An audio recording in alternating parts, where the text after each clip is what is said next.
ملګرو سلامونه مې واخلئ. صاحب مانیروال یم او یو ځل بیا تاسو ته مخاطب شوم په دغه هیله چې روغ جوړ خوشحاله به یي،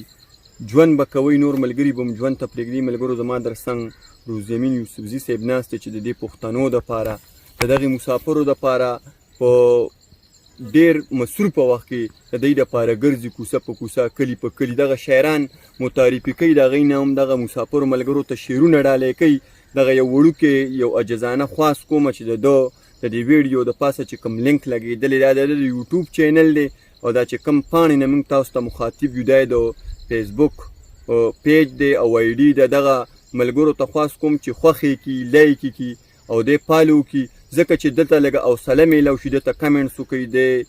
نورو ملګرو سره شریک کړي چې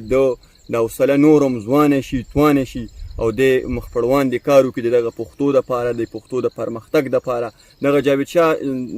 درمان صاحب څو شعرونه ټول ولس ته ډالۍ کومه او دغه ترېنه خواست کومه هیله لرم چې دی به فالو کوي، خوښوي به او د سره به راځي، ملګري کېږي به چې ستا په کور کې به ډیوه وه زما نه وه، بیا دې هم په خوله ګیله وه زما نه وه، هواګانو مې پرده اوچتوله، هر یو کور ته دروازه وه زما نه وه، د جهان مرغۍ مې ناستې په اوږو وې، ستا په غاړه به لینده وه زما نه وه، جدایۍ ته در سهره انتظار و، ناسته خوا کې مې هغه وه زما نه وه،